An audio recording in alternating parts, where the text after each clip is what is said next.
morning, I'm Mayor Tommy Roberts. Welcome back to the Mayor's Table. In the next 3 segments of the Mayor's Table, we're going to be hearing from the candidates for public office in the city of Farmington. In this segment, you're going to be hearing from mayoral candidates Nate Duquette and Roland Burke. Each of them will have 5 minutes to tell you about themselves and about their vision for Farmington. We'll begin with Mr. Duquette and then we'll follow with Mr. Burke. Hi, I'm Nate Duquette, and I'm a candidate for Mayor of Farmington. As a local business owner and as a current city councilor, it has been my honor to serve this community over the last 4 years. Leadership is going to be critical to the city and to our region as we move forward over these next 4 years. There's a lot of challenges and opportunities that we have to be ready to face. We're going to need a mayor who has vision, integrity, and will be dedicated to working on your behalf to make sure that your interests are at the forefront of our decisions. We also need a mayor who understands that low taxes and low utility rates are something that we need to keep fighting for. Also looking at the amenities that surround us, all the beautiful cliffs, all the beautiful trails, the rivers, the lakes.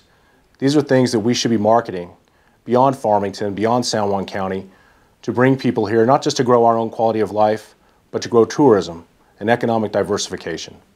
These are things that are important to me, and if they're important to you, I ask for your support and your vote. There's a lot more to know about me, so please go to my Facebook page at Nate Duquette for Mayor of Farmington. Check it out. There's a lot of things posted on there, and if you need a sign, just post on there and we'll bring one to your house. Thank you for your support, and I look forward to meeting you and for being your next mayor. My name is Roland William Burke. My friends call me Bill. I am requesting that you vote for me to be the mayor of Farmington, New Mexico on March 6, 2018. I was employed by Arizona Public Service Company for 38 years, most of it at the Four Corners Power Plant.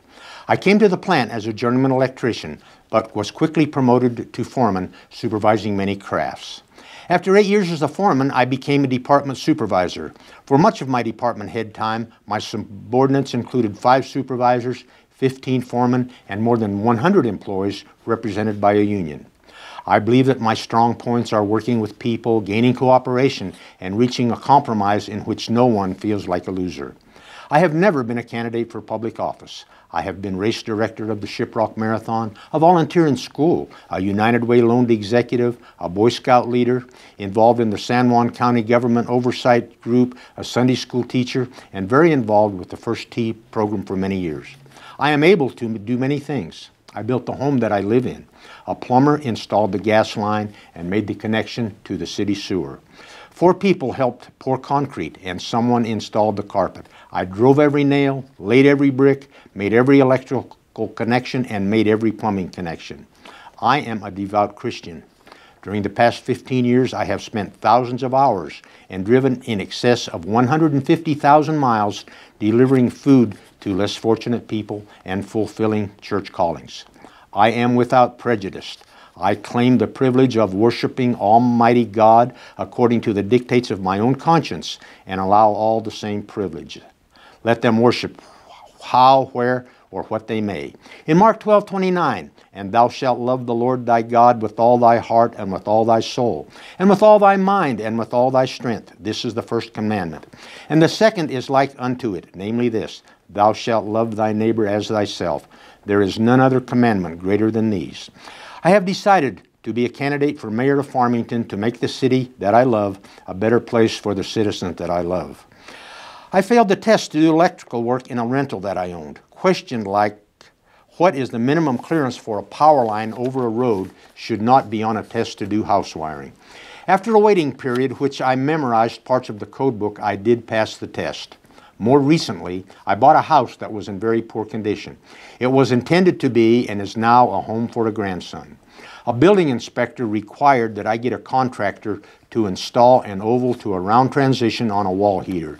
The contractor charged $703.06 for a $15 part and 30 minutes work. I suspect collusion between the building inspection department and contractors. I am acquainted with several current and retired police officers. I have the highest respect for them. I hope that some of them call me friend. I have had 2 experiences in which an off-duty officer went out of his way to help me or my family. Another officer spent hours helping a daughter get a driver's license. I met another officer when he was involved with a homeless person who was living with us. He said he always wanted to be a police officer so he could help people. I was extremely impressed by his sincerity. I had an issue with the police department when I stepped onto the edge of a vacant street to avoid dragging my dogs through a water sprinkler.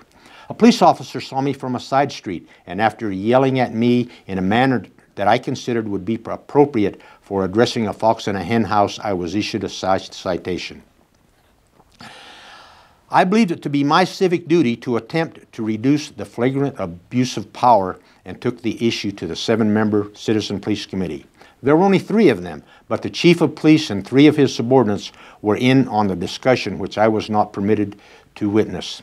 They ruled that the Internal Affairs officer that I disagreed with had done nothing wrong. I believe that the Chief of Police abused his power by taking part in the discussion involving the wrongdoing of one of his subordinates. Also, I believe that at least 4 members of a 7-member committee should be present to make a decision.